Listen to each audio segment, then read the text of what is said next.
এটা কিন্তু হ্যাঁ না জ্বলবে, অনেকটা আগুন হবে। তোমাদেরকেও জ্বেলে দাও। হ্যাঁ এই যে বাপি দা আছে, নিমাই কাকু আছে, আমাকে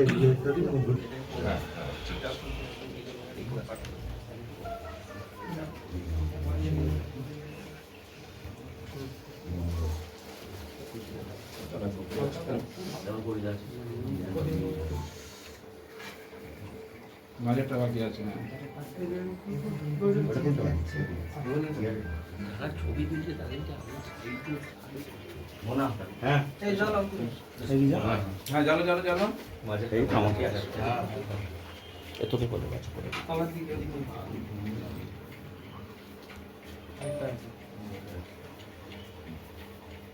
ঠিক আছে। রয়ে গেছে এদিকে রয়ে গেছে, মাঝের মাঝের থাকে। হ্যাঁ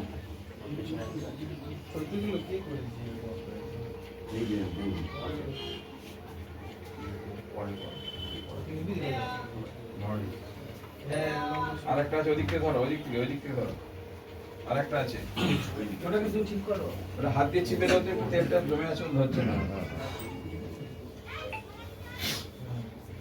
শ্রী চরণে ভক্তিপূর্ণ প্রণাম জানাই। এখানে উপস্থিত এই ক্লাবের যারা কর্মকর্তা, বিশেষ করে আমাদের মনা লাহা রয়েছে, আমাদের বাপি রয়েছে, আর যাদেরকে আমি খুব বেশি করে চিনি, সবাইকেই চিনি, কিন্তু হ্যাঁ কয়েকজনের সঙ্গে খুব ঘনিষ্ঠতা রয়েছে। তারপরে আমাদের গৌরীপদ গাঙ্গুলি মহাশয় রয়েছেন, আর আমাদের প্রতিমোক্ষানন্দ মহারাজ কামারপুকুর মঠ থেকে আমার সঙ্গে এসেছে। তাদের সবাইকে যথাযোগ্য আমার আন্তরিকভাবে শ্রদ্ধা জ্ঞাপন করি, শুভেচ্ছা, প্রীতি, ভালোবাসা, নমস্কার সবাইকে জানাই। এই ক্লাবটি যখন এখানে তৈরি হয়েছিল তখন এবং প্রতি বছরই এই ক্লাব একটা আমার ভালো লাগে যে ক্লাব শুধু তাস খেলা বা ক্যারাম বোর্ড খেলা শুধু এইটা তো থাকবে, তার সঙ্গেও মানুষের সেবামূলক কাজ থাকবে। ক্লাবের একসঙ্গে একত্রিত হওয়া মানে খেলাধুলা থাকবে, ক্লাব বোর্ড খেলা, তাস খেলা, বিভিন্ন রকম আলোচনা, ধর্মীয় আলোচনা, সাহিত্যের আলোচনা, খেলাধুলার আলোচনা, পৃথিবীর বিশ্বের কোথায় কী হচ্ছে সেসব নিয়ে আলোচনা, তার সঙ্গে ধর্মীয় কাজ সেটাও থাকবে, এবং মানুষের সঙ্গে সেবামূলক কাজ যেটা সেটাও থাকবে, সেটা থাকা উচিত। তো সেই জন্যে এই সেবামূলক কাজের সঙ্গে যুক্ত আছে বলেই আমি প্রতি বছরই এখানে আসি। বিশেষ করে আজকে যেমন রক্তদান শিবির, এটি আমার খুব ভালো লাগে। এটা মানুষের একটা খুব বড় বিশেষ একটা বড় সেবামূলক কাজ এটা। তো সেই জন্য আমি এই কাজেতে আমার একটা উৎসাহ আছে, প্রেরণা আছে, এবং ঠাকুরমা স্বামীজি চরণে আমার প্রার্থনা যে এরকম কাজ আরো অনেক বেশি করে বিভিন্ন রকম সেবামূলক কাজ হোক, তাতে মানুষের উপকার হবে। আর এই কাজের মধ্যে দিয়েই ধর্ম মানে শুধু স্বামীজি যে ধর্ম, স্বামীজি বারবার এটা বলতেন যে শুধু খালি মন্দিরে ঠাকুরকে বা দেবতাকে শুধু ঘণ্টা বাজাবে, প্রদীপ নাড়া এবং ঘণ্টা বাজানো শুধু সেটাই ধর্ম নয়।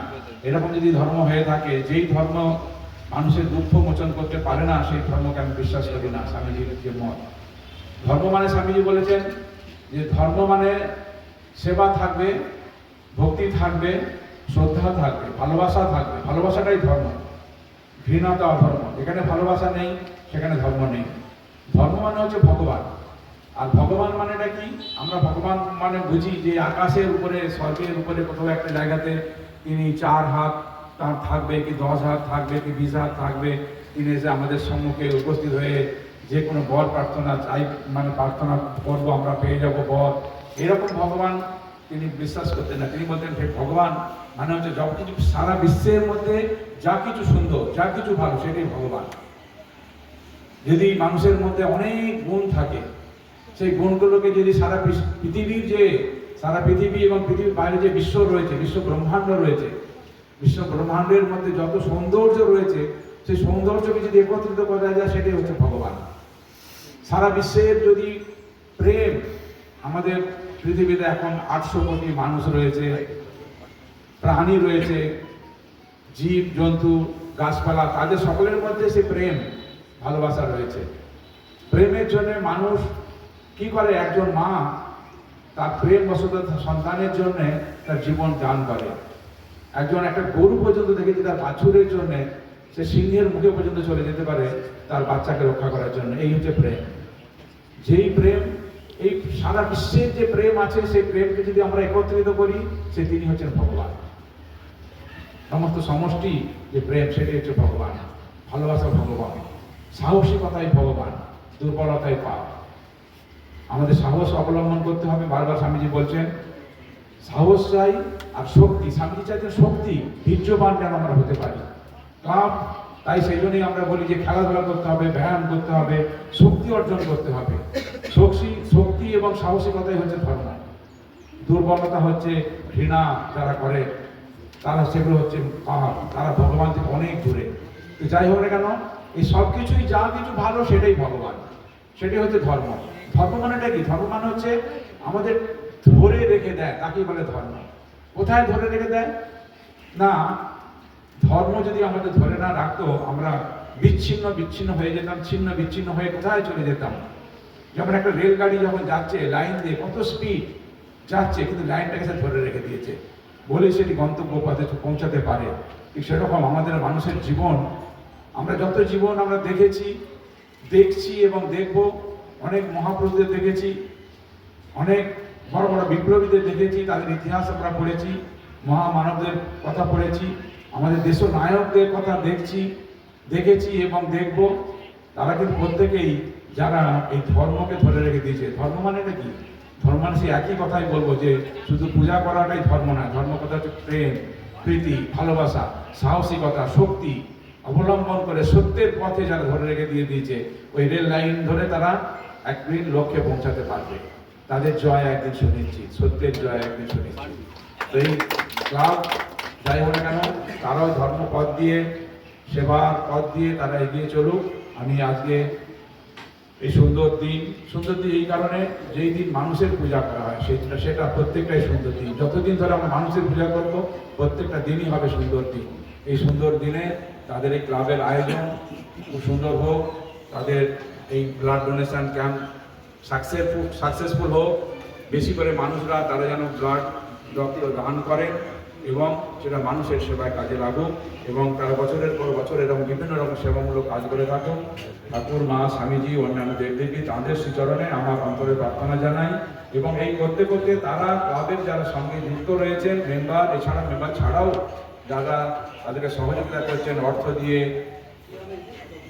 মানসিকতা দিয়ে, সমস্ত বিভিন্ন দিক থেকে সহযোগিতা করছেন, তাদের সকলের মঙ্গল প্রার্থনা করি। তারা সবাই যেন আমাদের যে পথ দিয়ে আমরা এগিয়ে যেতে চাই, আমাদের পুণ্যত্বের পথে, আমাদের মুক্তির পথে, শান্তির পথে, আনন্দের পথে এগিয়ে যেতে পারি, এটাই প্রার্থনা করে আবার সবাইকে আমার আন্তরিকভাবে যথাযোগ্য শ্রদ্ধা, শুভেচ্ছা, নমস্কার, স্নেহ, প্রীতি, ভালোবাসা জানিয়ে আমার বক্তব্য শেষ করলাম। সবাইকে ধন্যবাদ, নমস্কার।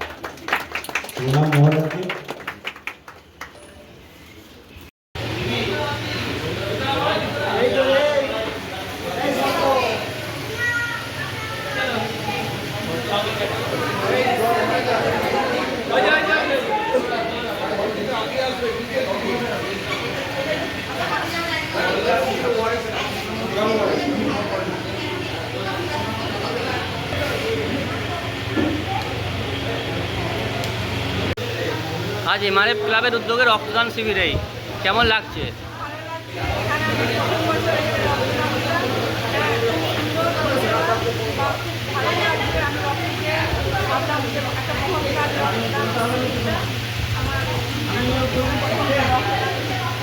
আপনি এটা প্রথম বছর রক্ত দিচ্ছেন? আপনার নাম, বাড়ি কোথায়? এখানে বাড়ি? উদ্যোগে কি ব্যবস্থাপনা আছে এখানে?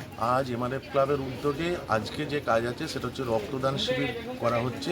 এর আগে আমরা যেটা করেছি যে বৃক্ষরোপণ উৎসব করেছি, প্রায় 100টি গাছ আমরা বিতরণ করেছি। যারা রক্ত দিচ্ছে তাদেরকেও আমরা একটা করে গাছ দিচ্ছি। এবং আমাদের আজকের যে অনুষ্ঠান আছে, রক্তদান শিবির আছে, বৃক্ষরোপণ উৎসব আছে। কতজন রক্তদান এখন বন্ধ করেছেন? আমাদের রক্ত আমরা প্রায় 80 জনের মতো নেব। ইতিমধ্যে আমাদের কাছে যা খবর আছে 55-60 জনের মতো হয়েছে, 60 মতন হয়েছে। আচ্ছা, আপনার নাম? আমার নাম সমীর মুখার্জি। যে এখানে কি কি ব্যবস্থাপনা আছে টেস্ট? এখানে আমাদের কামারপুকুর শ্রীরামকৃষ্ণ সারদা কল্যাণ কেন্দ্রের আমাদের সহায়তায় আমরা এখানে আজকে যে পিএফটি টেস্ট, এছাড়া ব্লাড প্রেশার, ওয়েট এবং হোমিওপ্যাথি ডাক্তার এবং অ্যালোপ্যাথি ডাক্তার এবং দ্বারা আমরা পরিষেবা দিতে পারছি এখানকার মানুষকে। এটা হচ্ছে আমাদের যেহেতু এমআরএফ ক্লাবের তত্ত্বাবধানে এই সবগুলো চলছে, সেই জন্যে আমরা ফ্রি মেডিকেল ক্যাম্পও আমরা এখানে অনুষ্ঠিত করছি। একই সাথে এখানে ব্লাড ডোনেশন ক্যাম্পও হচ্ছে, এখানে আমরা ফ্রি মেডিকেল ক্যাম্পও করতে শুরু করেছি। আপনার নাম? আমার নাম সুব্রত নায়ক। আজ এমআরএফ ক্লাবের উদ্যোগে যে রক্তদান শিবির, কি বলবেন? তো আমরা এমআরএফ ক্লাব থেকে প্রতি বছরই এই রক্তদান উৎসবটা পালন করে থাকি। বিগত বেশ কিছুদিন যাবৎ এটা সাফল্যের সঙ্গে আমাদের হয়ে আসছে। তো আমরা শুধুমাত্র রক্তদানের মধ্যে দিয়ে নয়, বিভিন্ন স্বাস্থ্য সচেতনতা শিবির এবং সারা বছর ধরে বিভিন্ন সমাজ কল্যাণমূলক বিভিন্ন ধরনের কাজের মধ্যে আমরা জড়িয়ে থাকি। আমাদের প্রত্যেকটি সদস্যই আজকের দিনটির জন্য সারা বছর ধরে উন্মুখ হয়ে থাকেন এবং বলতে এটার জন্য আমরা সত্যিই খুবই গর্বিত। আমাদের আশেপাশের এলাকার অন্যান্য ক্লাবেদের থেকেও আমাদের এই অনুষ্ঠানটা খুবই সাফল্যের সঙ্গেই প্রতি বছর এইভাবে হয়ে আসছে এবং আমরা আশাবাদী আমরা দীর্ঘদিন যাবৎ এটা চালিয়ে যেতে পারব। আজকে কতজন রক্ত দিল এখন পর্যন্ত? আজকে আমাদের টার্গেট আছে 60-70 জন। তো এখনও পর্যন্ত আমাদের 40-45 জন হয়েছে, আর অবশিষ্ট অল্পই আসছে সব ধীরে ধীরে। আপনার নাম? আমার নাম সঞ্জীব দাস। জ্যোতিষ জগতে অদ্বিতীয় ডক্টর অঞ্জন শাস্ত্রী, আপনার উজ্জ্বল ভবিষ্যতের একমাত্র দিশারি। Call for booking 7477886099 or log in www.anjanshastri.com। Download করুন আমাদের exclusive mobile app astro Anjan.